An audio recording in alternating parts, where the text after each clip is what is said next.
사랑하는 주빌리 교회 성도 여러분, 한 주간 평안하셨습니까? 네. 특별히 우리 김정희 권사님 다시 이렇게 건강하게 오셔서 감사를 드립니다. 우리 아시는 것처럼 지난 주간에 우리 양성원 전사님 아버지께서 소천하셔서 우리 전사님과 그리고 또 우리 상진이 형제 함께 우리가 조문을 다녀왔습니다. 또 오늘은 전사님께서 고향 포항에 있는 고향교회 인사를 드리기 위해서 오늘 함께 하지는 못했지만 그 유족들에게 주님의 위로와 평안이 함께 임하기를 기도합니다. 예, 오늘은 우리가 한 해의 절반이 이제 지난 이제 벌써 7월이 시작됐습니다. 7월 첫째 주거든요. 한 해의 절반을 인도하신 하나님의 그 신실하신 은혜를 기억하면서 또 감사로 예배하는 우리가 맥주 감사 주일입니다. 맥주절이라고 하는 것은 이스라엘 백성들이 이 거친 광야를 지나면서 약속의 땅에 정착한 후에 땀 흘려 가꾼 밭에서 거둔 첫 열매를 하나님께 바치며 기뻐했던 절기를 바로 맥주 감사주일이라고 합니다. 제가 전에 섬기던 교회에 보면 그 실제로 무화과 나무가 양쪽에 있었거든요. 무화과 나무가 이맘때부터 열립니다. 그래서 첫 열매를 따서 주님께 소산을 드리는 것이죠. 네, 이 오늘 본문은 영적인 의미에서 기독교 역사상 가장 위대하고도 풍성한 생명의 첫 열매가 어떻게 거두어지는지를 보여주는 감격적인 현장입니다. 그 첫 열매는 바로 교회의 가장 잔혹한 대적자였던 이 사울이 이방인의 사도 바울로 거듭나는 사건을 우리에게 보여주고 있습니다. 그러나 이 영광스러운 첫 열매가 맺어지기까지는 보이지 않는 곳에서 정말 눈물과 두려움의 그 순종의 씨앗을 심었던 한 무명의 예배자, 곧 하나냐의 결단이 있었던 것을 봅니다.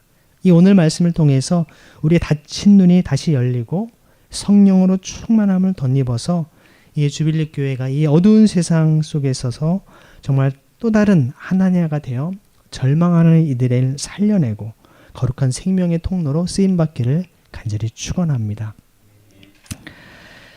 사울 동안 다마스쿠스의 한 모퉁이에서 어둠에 갇혀 절규하며 기도하고 있었습니다. 그가 하나님을 향해 열심을 냈던 그 열심이 오히려 하나님을 핍박하는 자의 자리에 있었다는 것에 그는 너무나도 큰 충격을 받았습니다. 여러분, 자신이 가졌던 신념과 신앙과 이 모든 것이 다 잘못됐다라고 깨닫는 순간 우리는 사실 어떻게 해야 할지 몰라 하고 자기의 모든 인생의 방향을 다 잃어버린 것 같은 그런 모습에 있을 수 있습니다. 하지만 하나님께서는 이 놀라운 구원의 역사를 위해서 다마스쿠스에 살고 있었던 또 다른 제자 하나냐를 찾아가십니다. 오늘 말씀 10절 말씀을 함께 우리가 읽도록 하겠습니다. 시작. 다마스쿠스에 어떤 제자가 있었는데 이름이 하나냐였다. 주님이 환상 가운데에서 하나냐한테 하나냐야 하고 말씀하셨다. 그가 대답했다. 예, 제가 여기 있습니다, 주님. 히브리어로 여러분 하나냐라는 이름의 뜻은요, 여호와는 은혜로우시다. 여호와는 은혜로우시다라는 뜻입니다. 모든 우리가 이름마다 뜻이 있거든요. 여러분, 제 이름 김유준, 김은 성이고요. 아시는 대로 유준 어떤 의미를 갖고 있는지 아시나요?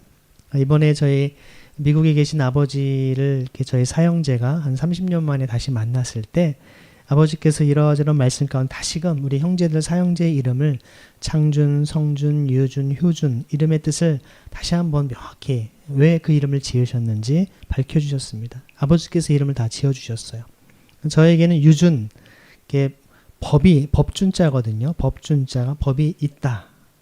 그러니까 저는 그 법이라고 하는 의미를 하나님의 말씀, 하나님의 법도로 저는 늘 평생을 붙잡고 있었기 때문에 하나님의 말씀이 제 삶에 함께 있는 하나님의 말씀, 주의 계명이 저와 함께 있는 것입니다. 큰형님은 빛날 창자죠. 그 하나님의 법을 빛내고 작은 형님은 이룰성입니다. 그 법을 온전히 이루고 저는 함께 있고 동생은 또한 효도하는 그 하나님의 말씀 가운데 부모를 잘 섬기고 효도하는 삶, 이런 의미를 담고 있다라고 말씀하셨는데요.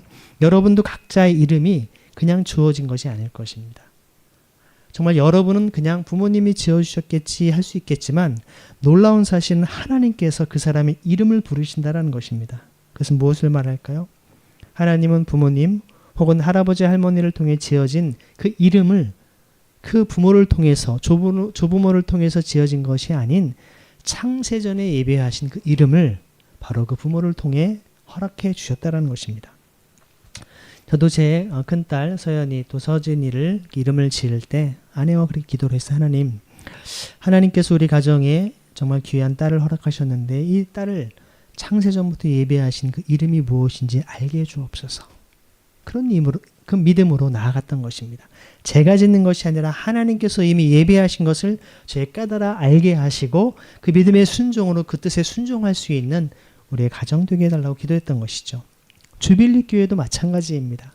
제가 처음 우리 교회를 개척하고 시작할 때부터 말씀드린 대로 그냥 제가 그 이름이 좋겠다 해서 지은 것이 아니라 하나님께서 이 온 우주 만물을 통치하시고 다스리신 그분께서 창세전에 세상을 창조하시기 전부터 예배하셨고 준비하셨고 우리를 통해 놀라운 영광을 받으실 그 공동체, 우리 신앙 공동체 이름을 주님께서 우리에게 주셨다라는 것입니다. 그 믿음 가운데 우리가 이 공동체를 아름답게 세워갈 줄로 믿습니다. 특별히 이 하나네라고 하는 이름을 통해서 하나님께서는 사울이라고 하는 그 당시 굉장한 잔인한 이 박해자에게 여호와의 은혜를 베푸시기 위해서 주님의 제자를 예비하셨던 것을 봅니다. 인간적으로 볼 때는 두렵고 도대체 어떻게 저 문제를 해결해야 될지 막막할 수 있지만 하나님의 구원의 계획은 놀라울 정도로 이미 다 예비해 놓으셨다는 것입니다. 주님은 하나냐에게 구체적으로 세밀한 주소까지 알려주십니다.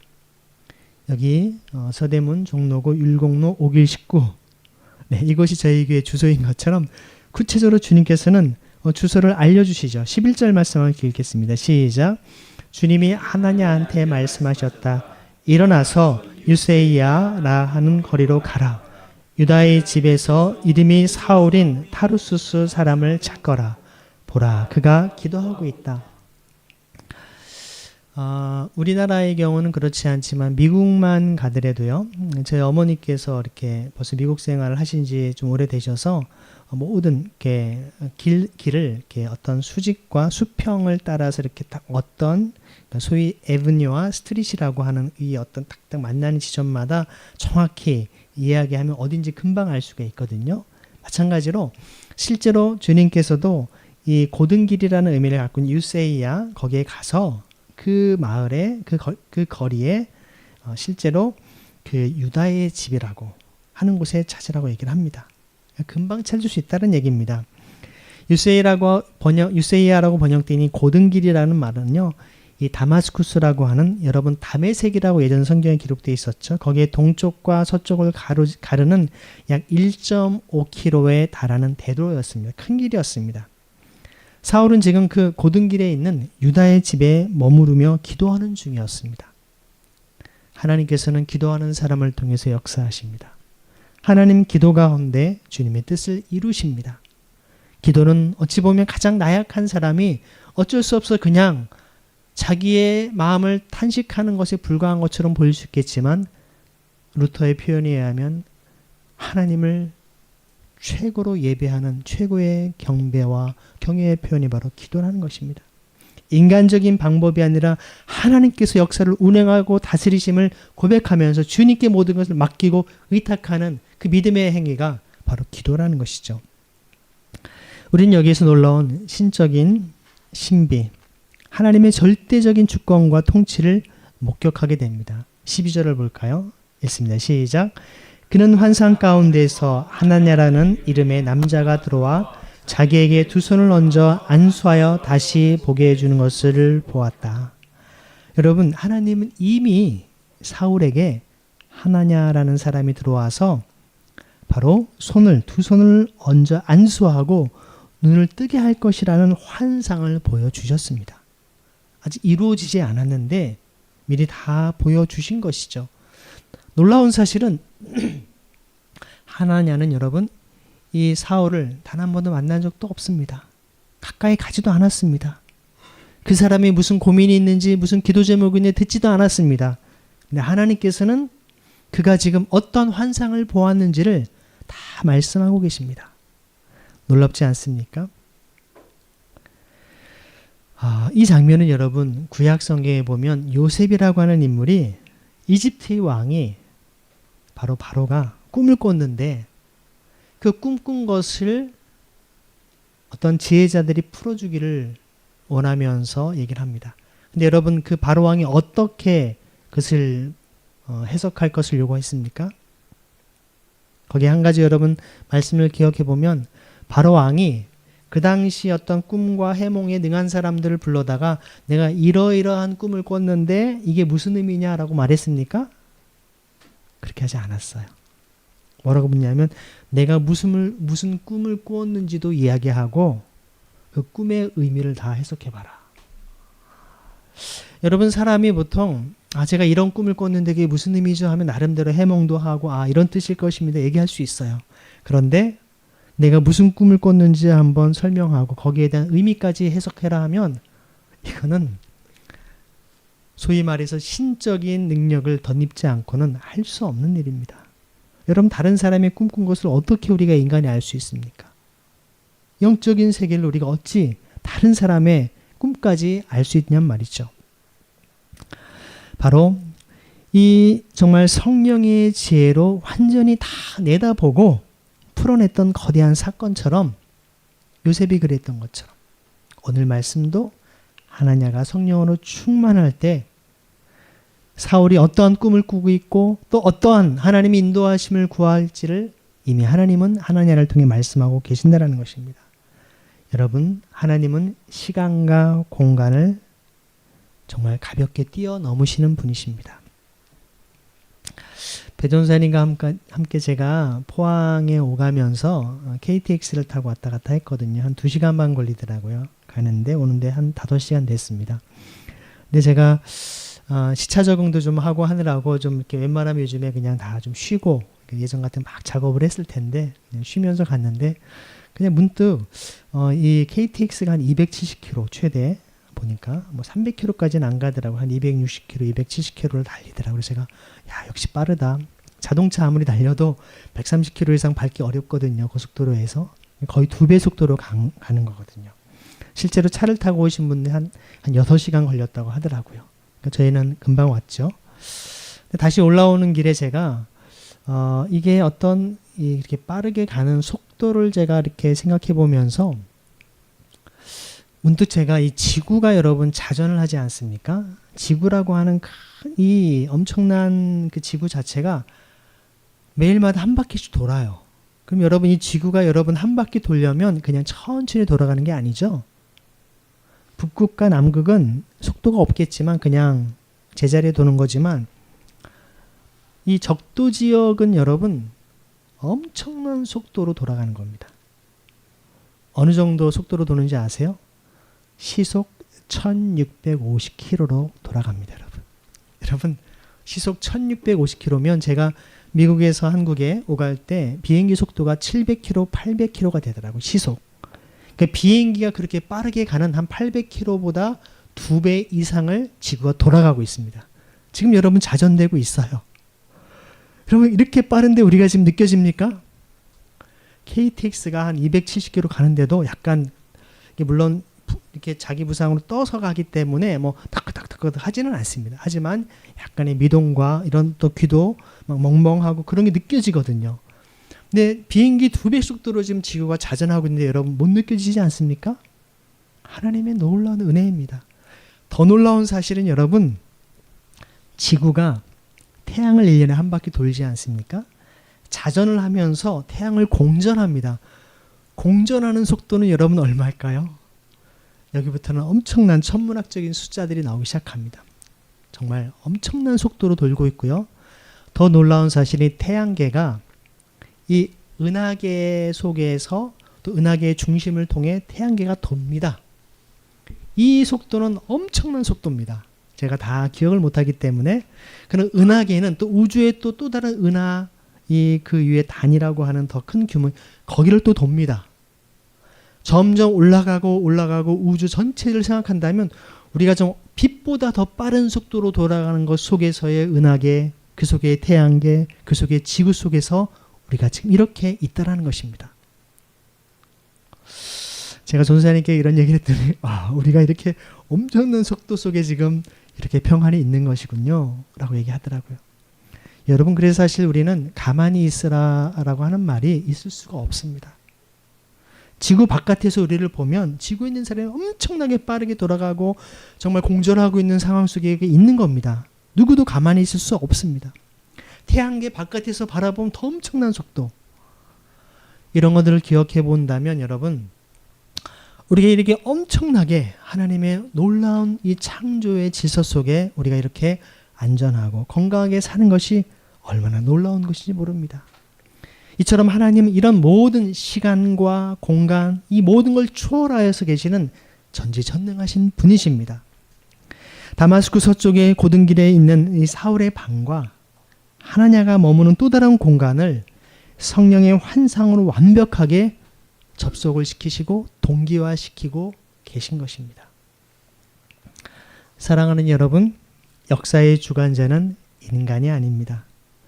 사울이 체포영장을 들고 기세등등하게 역사를 움직이는 것 같았고 대제사장이 교회의 존폐 여부를 쥔 것처럼 보였지만 실제로 역사의 키를 잡고 모든 상황을 배후에서 치밀하게 설계하고 이끄신 분은 바로 살아계신 삼위일체의 하나님이십니다. 이 하나님의 절대 주권을 신뢰하는 자만이 이 험악한 세상에서 흔들리지 않는 평안을, 안전함을, 기쁨을 누릴 수 있다는 것입니다. 그러나 하나님의 장엄한 명령 앞에서 하나냐가 보인 첫 번째 반응은 은혜로운 순종의 고백이 아니라 굉장히 두려움 섞인 마치 저는 못합니다라는 그런 표현을 합니다. 뭐라고 합니까? 13절과 14절 함께 읽겠습니다. 시작. 그러자 하나냐가 대답했다. 주님, 많은 사람이 이 사람을 두고 하는 말을 들었는데 그는 예루살렘에서 주님의 성도들에게 온갖 나쁜 짓을 저질렀다고 합니다. 그러고는 주님의 이름을 부르는 사람들을 모두 잡아묶을 고난을 대제사장한테 받아서 여기에 와 있습니다. 여러분, 이것은 사실입니다. 대부분의 똑똑하고 나름대로 분별력 있는 사람들은 상황을 금방 파악합니다. 세상이 어떻게 돌아가는지 원리도 압니다. 지금 누가 힘을 가지고 있고 어떤 자들이 박해를 하고 있는지, 하나님의 교회가 아무리 든든히 세워가지만 이 문제가 해결되지 않는다면 우리는 더 이상 한 발자국 나설 수 없다라고 하는 그런 모습일 수밖에 없는 것입니다. 우리는 이 하나냐의 이 고백을 통해서 당시 초대교회 성도들이 사울이라는 존재로 인해서 얼마나 깊이 고통을 받고 있고 얼마나 공포를 느끼고 있는지를 우리는 절절하게 느끼게 됩니다. 본문에서 하나냐는 예루살렘의 교회를 바로 주님의 성도들이라고 합니다. 하기오이라는 단어를 쓰는데요. 이 거룩한 자들이란 뜻입니다. 신약 성경에서 교회를 성도라 부르는 최초의 용례 중 하나가 바로 이 박해 현장에서 등장합니다. 여러분, 거룩한 자들이라는 단어 명예롭지 않습니까? 성도라는 말, 우리 한국교회에서 지금 특별히 개신교회에서 여러분 이 성도라는 말을 누구한테 씁니까? 잘 들으십시오 여러분. 저분은 목사님이시고 저분은 전도사님이시고 저분은 장로님이시고 저분은 권사님이시고 저분은 집사님이시고 저분은 직분이 없는데 그럼 성도님 얘기하죠. 마치 아무 직분이 없는 분한테 그냥 이름을 부르기는 그러니까 그냥 성도님이라고 부릅니다. 사실 우리 모두 다 주님 안에서 한 형제요 자매이기 때문에 다 형제고 자매라고 불러야 됩니다. 근데 한국의 정서상 우리 어머니 뻘 되는 어르신들께 그냥 자매님 하는 게 좀 이상하죠. 네, 또 자식 뻘한테 형제님, 자매님 좀 어색하죠. 그래서 보통 우리는 직분을 부릅니다. 하지만 여러분, 어떤 직분보다 가장 거룩한 직분이 바로 여러분, 바로 성도라는 단어입니다. 종교개혁자 마틴 루터가 우리들에게 그 이름을 다시금 그 본뜻을 다시 되찾아 주었습니다. 우리가 성직자와 우리가 세속에 있는 성직자가 아닌 평신도라는 어떤 개념으로 그동안은 우리가 사람들을, 교회 공동체를 구분했습니다. 성직자라는 말 자체가 목회를 하는 성직자들은 거룩한 일을 하는 사람들이고 일반 세속의 일을 하는 평신도들은 거룩하지 않은 것처럼 얘기를 했습니다. 그렇지 않습니다. 예수님을 주님으로 고백하는 모든 사람들이 다 성도라는 말입니다. 성도라는 말을 여러분 영어로 뭐라고 고백하는지 아십니까? 영어로 뭐라고 하죠? saints입니다. saint. 네. 여러분 샌프란시스코, 산호세 다 이렇게 영어에 보면 생이 붙거나 산이라고 붙은 것은 다 세인트라는 단어에 소위 이제 에스파녀 혹은 스페인식의 발음으로 불릴 뿐입니다. 다 성이라는 말이죠. 여러분 성 어거스틴 하는 것처럼 생이라는 말이 다 그런 뜻입니다. 다시 말해서 여러분 카톨릭 교회에서는요, 소위 죽고 난 다음에 그가 주님의 거룩한 성인이 된 사람한테만 쓰는 단어가 성도라는 단어를 씁니다. 세인트라는 단어를 씁니다. 더 놀라운 사실은 여러분 한국교회 천주교가 카톨릭이 들어온 지 250년 가까이 되거든요. 250년 동안 소위 성인이라고 불리는 사람들이 몇 명쯤 될 것 같습니까? 몇 명쯤 될까요, 우리 재영 형제? 정확히 알고 있냐? 한 110여 명밖에 안 됩니다. 무슨 얘기냐면 여러분, 카톨릭은 그동안 250년 가까이 됐지만 구원받은 사람이 성인이라는 불린 사람이 2년에 한 명꼴도 안 된다는 얘기입니다. 그것도 교황께서 오셔서 직접 성인 10옥씩을 추대를 해줘야만 성인으로 불립니다. 대부분이 순교자들입니다. 그럼 다른 사람들은 다 어디 갔다는 얘기입니까? 카톨릭의 천주교의 교리에 의하면 천국에 간 것이 아니라 연옥에 가서 더 공덕을 쌓아야지만 천국에 갈 수 있다라고 얘기를 합니다. 이것을 종교개혁자들이 다 개혁한 겁니다. 예수님을 믿는 순간 하나님의 은혜로 믿음으로 말미암아 하나님의 말씀의 은혜로 우리는 구원에 임하는 것이고 천국에 간다라고 했던 것입니다. 그래서 예수님을 나의 주님을 믿고 고백하는 모든 이들은 성도가 된다, 성인이 된다, 세인트가 된다라고 했던 것입니다. 카톨릭에서 여러분 지금 불과 250년 역사 속에 110여 명밖에 안 되는 그 성인이라는 성도라는 말을 우리 개신교인들이 막 쓰는 것을 너무 불쾌히 여깁니다. 거꾸로 얘기하면 우리가 정말 성도라고 불리기 합당한 삶을 살아가고 있는가? 그래서 여러분, 그래서 우리가 개신교회에서 우리 프로테스탄트 신앙에서 이 성도라는 이름이 가장 명예로운 이름입니다. 목사도 장로도 권사도 어떤 직분보다도 성도님, 이것이 가장 존귀하고 가장 귀한 우리에게 호칭입니다. 옆에 분에게 얘기할까요? 성도님 축복합니다. 인사하겠습니다.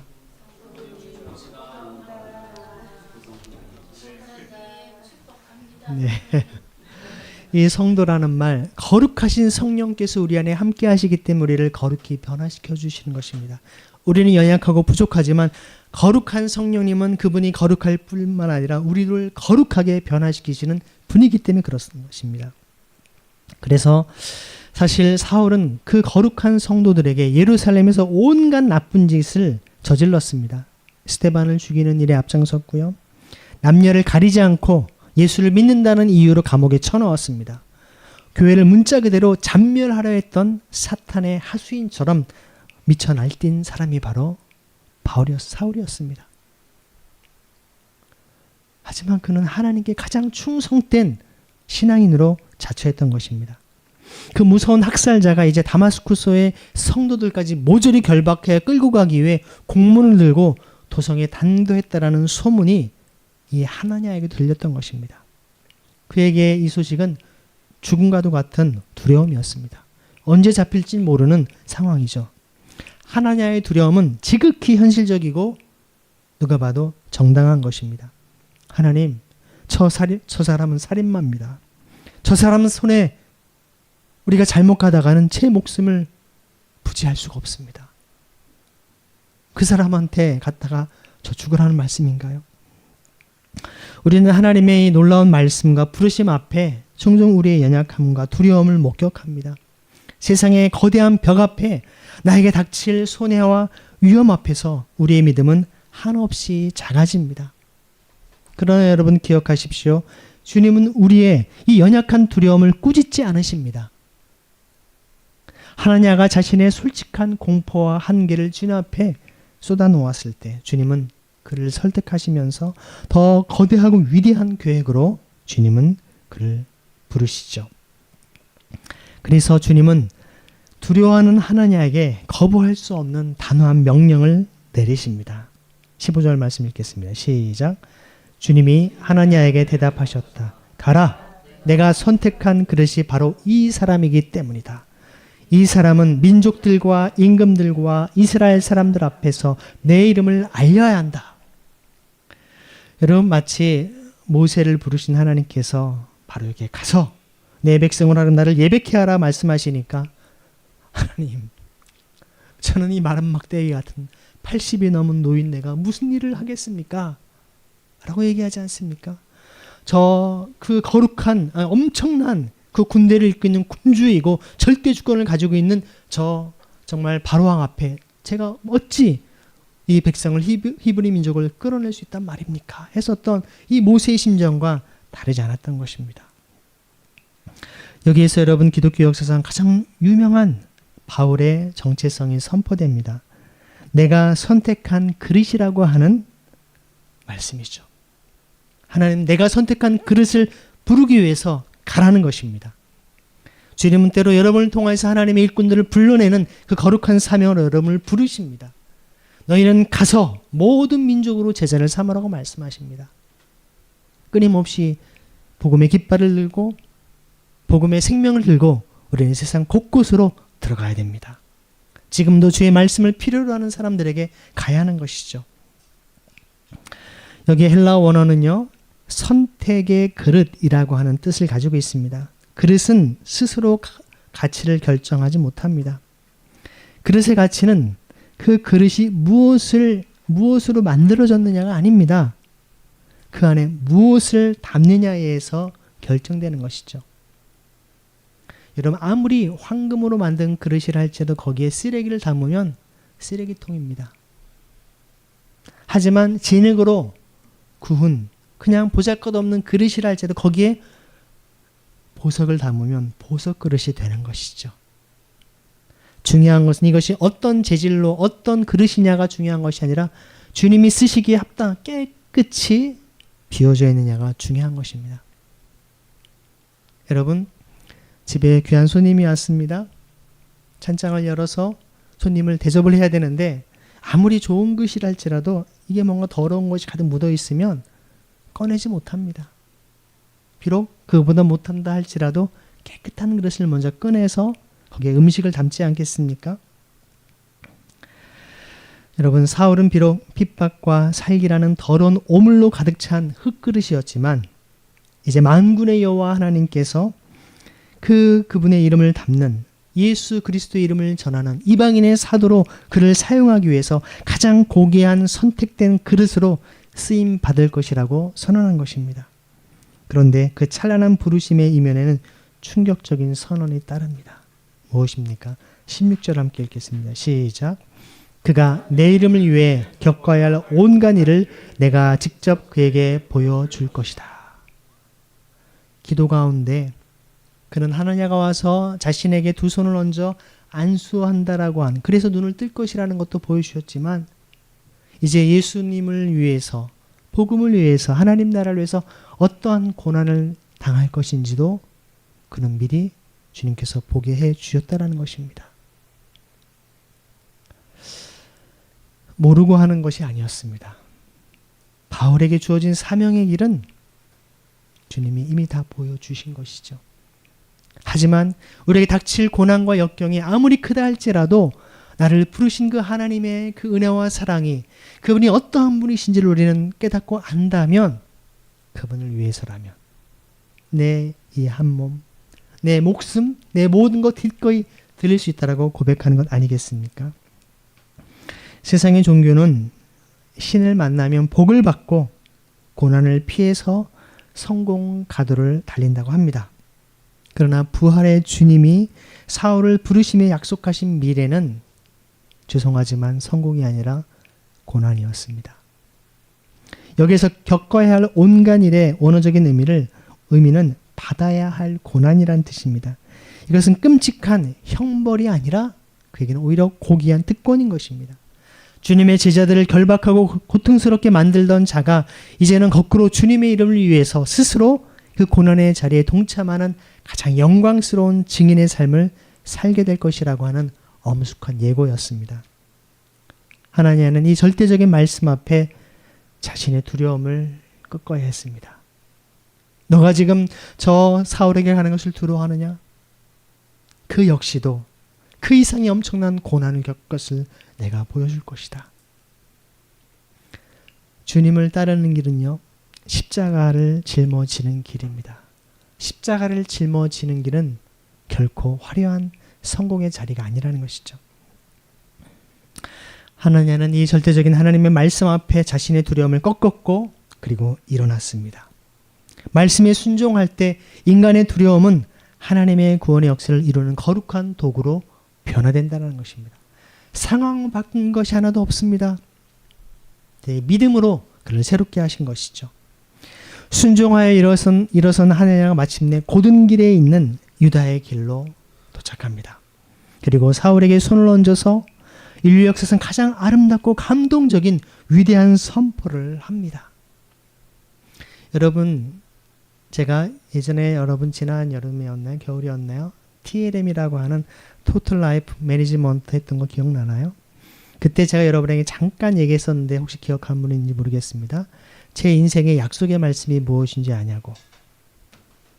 제 인생의 약속의 말씀이 바로 이 구절입니다. 사도행전 9장 17절 말씀이었습니다. 한번 읽어볼까요? 시작. 그러자 하나냐가 떠나서 그 집으로 들어갔다. 그리고 사울에게 두 손을 얹어 안수하고 말했다. 사울 형제님, 주님이 저를 보내셨습니다. 예수님, 곧 형제님이 오던 길에서 나타나셨던 그분이 말입니다. 형제님이 다시 보고 성령으로 가득 차게 하시려는 것이지요. 제가 여러분처럼 청년의 때, 대학생의 시절에 주님, 제 인생의 약속의 말씀을 주옵소서 기도하며 구할 때 하나님께서 이 사도행전 9장 17절 말씀을 보여주셨습니다. 하나님을 통해서 그 위대한 사도인 바울에게 안수하며 기도할 때 그에게 했던 말 바로 이 구절입니다.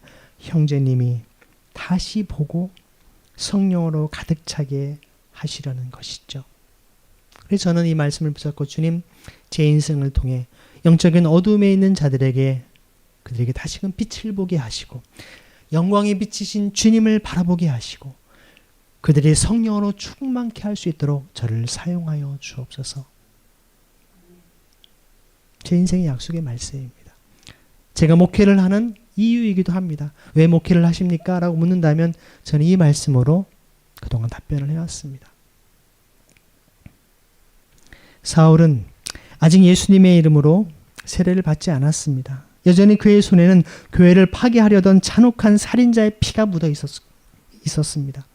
그러나 하나냐는 그를 만나는 순간 아무런 전제 조건 없이 그를 품 안으며 사울 형제님, 아델포스라고 하면서 그를 불렀던 것입니다.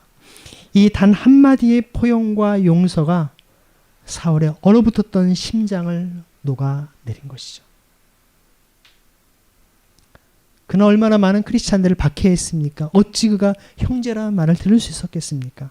적대와 정죄를 넘어 십자가의 무조건적인 사랑이 이 하나냐의 손끝을 통해서 사울의 온몸으로 흘러들어간 역사적인 순간입니다. 이 하나냐가 안수할 때 영광스러운 영적 변화가 일어납니다. 18절 함께 읽겠습니다. 시작.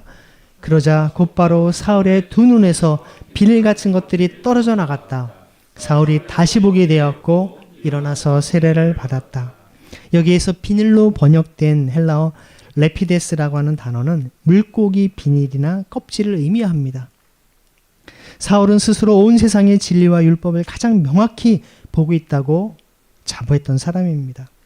하지만 사실 그의 영혼의 눈은 아집과 편견이라는 두꺼운 비늘로 덮여 있었던 영적 시각 장애인이었던 것입니다. 하나냐의 용서와 축복의 손길을 통해 이 완고한 비늘이 떨어져 나간 것입니다. 그는 마침내 신체적인 눈을 뜬 것만이 아니라 십자가 예수 그리스도가 참된 주님이심을 바라보는 영적인 눈을 뜨게 된 것입니다. 그리고는 즉시 세례를 받아서 그리스도와 연합하게 된 것입니다. 비로소 음식을 먹고 성령으로 충만함을 통해 새로운 사명의 역사를 시작하게 된 것입니다.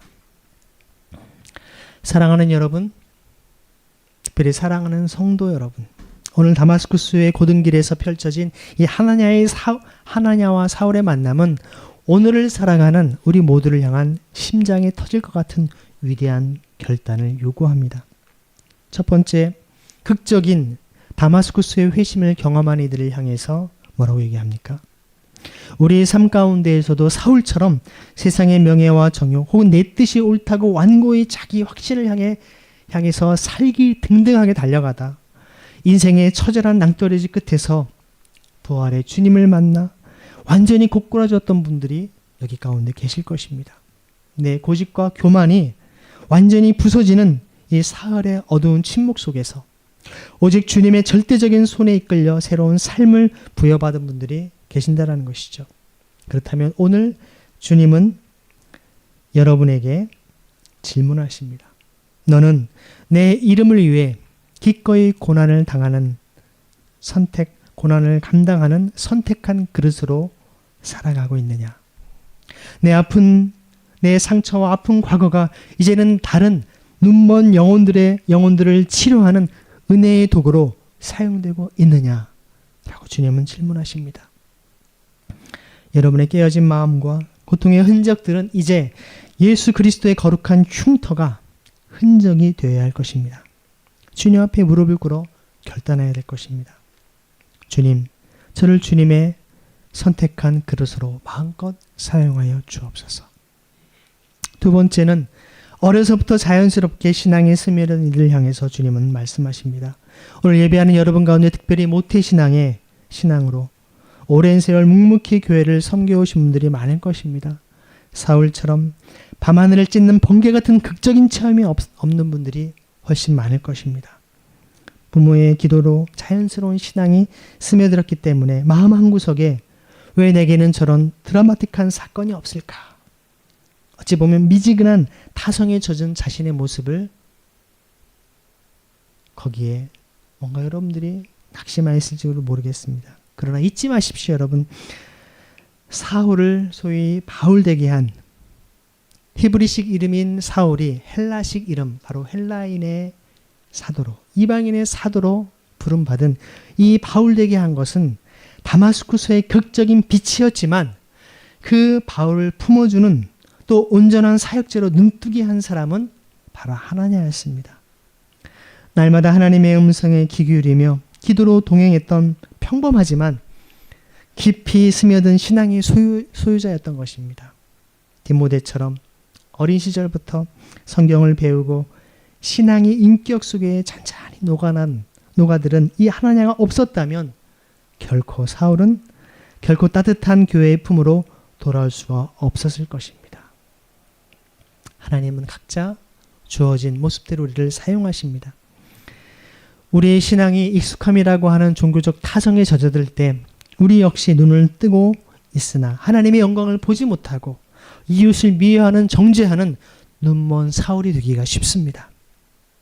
어려서부터 신앙을 가진 여러분에게 주님은 오늘 묻습니다.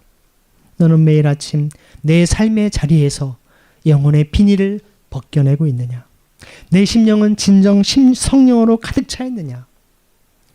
매일 아침 일터와 학업의 자리에서 나를 드러내려는 이 교만의 비닐, 돈과 성공의 눈먼 무지의 비닐을 십자가 앞에 벗어 던지시기를 바랍니다.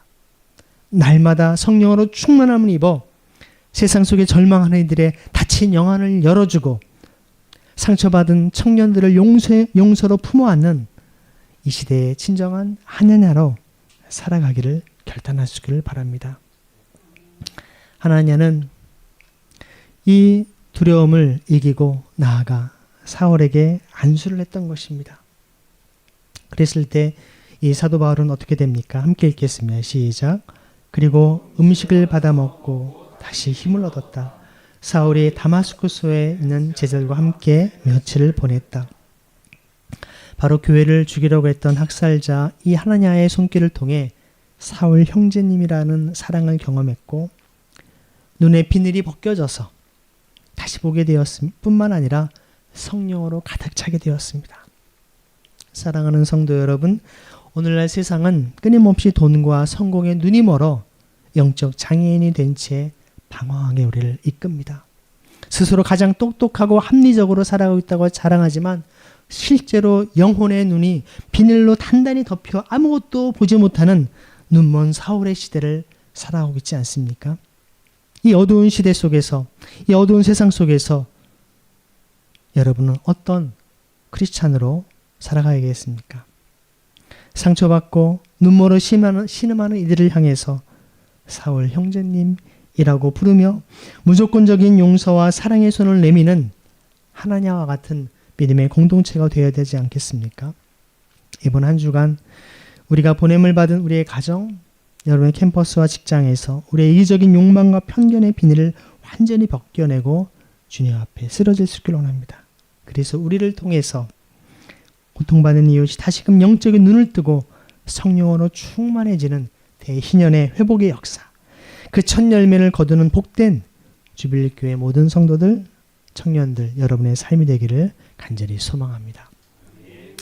같이 이 시간 기도할 때 주님, 오늘 다시 보고 성령으로 가득 차게 했던 하나냐의 사명처럼 오늘 이 시대 우리의 삶을 통해 하나냐와 같은 또 다른 영적인 어둠 속에 있는 죽어가는 이들을 향해 그들의 생명을 전하는 통로가 되게 하여 주옵소서. 뿐만 아니라 이방인의 사도가 되었던 바울처럼 우리 역시 가서 주의 복음을 증거하는 하나님의 거룩한 백성 되게 해 주옵소서. 이 시간 같이 합심하여 기도하겠습니다. 주님은 우리의 삶을 통해 놀라운 은혜와 사랑을 부어주시고 하나님의 풍성한 사랑으로 우리를 새롭게 하시는 분임을 고백합니다. 이 시간 우리를 통해 하나님의 놀라운 은혜와 사랑으로 우리를 새롭게 하시고 주님의 그 은혜와 사랑의 길로 우리를 이끄신 분임을 찬양합니다. 아버지 하나님, 우리 속에 이 세상에 짓눌린 또 환경과 어려움 속에 우리가 낙심하고 절망하며 주님의 거룩한 사명과 말씀이 있음에도 불구하고 우리는 그 속에 좌절하고 절망하진 않았습니까? 우리는 마음 깊은 곳 가운데 두려움과 또 세상의 사람들 속에 우리가 낙심하며 우리가 세상에서 주님의 일들을 온전히 감당하지 못한 채 있지는 않았습니까? 우리의 모습을 주님 불쌍히 여겨 주옵소서. 우리에게 주님의 은혜와 사랑을 더하여 주시고 하나님의 거룩한 사명을 감당할 수 있도록 성령으로 기름 부어 주시며 은혜와 사랑을 함께하여 주옵소서. 주님의 마음을 우리의 심령을 새롭게 하시고 주님의 풍성한 사랑과 은혜로 이 시간 함께하여 주옵소서. 하나님과 같은 또 바울과 같은 주님의 거룩한 뜻과 주님의 인도하심 속에 주님의 거룩한 사명을 감당할 수 있도록 주를 이끄시는 주님, 우리에게 부여하신 이 성도라고 하는 거룩한 자들이라는 고귀한 사명을 우리의 존재, 우리의 명칭들을 호칭들을 다시 기억하여 이 시대 하나님의 거룩한 사명을 감당할 수 있는 주님의 일꾼 되게 하시고 이끄시고 인도하여 주옵소서. 우리를 사용하여 주옵소서. 우리를 붙잡아 주옵소서. 우리를 새롭게 하여 주옵소서.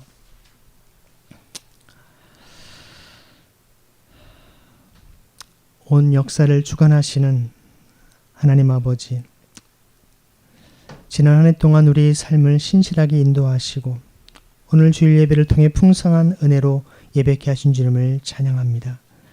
오늘 우리가 주님의 진리와 이웃을 사랑한다라고 말씀하며 고백하면서도 정작 우리 마음 깊은 곳 속에 자리 잡은 이기심과 종교적인 타성으로 인해 눈이 멀어 있었던 영적인 어둠의 상태였음을 이 시간 자복하오니 용서하여 주옵소서. 우리 눈을 덮고 있는 세상의 욕망과 무지의 비닐을 이 시간 십자가 보혈로 완전히 벗겨내어 주옵소서.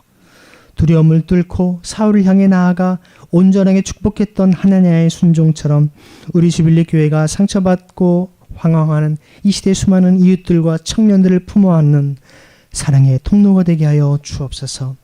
그래 우리를 통해 절망 속에 갇힌 이들이 다시금 영적인 눈을 뜨고 성령으로 가득 차게 되는 회복의 역사를 우리가 맛보게 하여 주옵소서.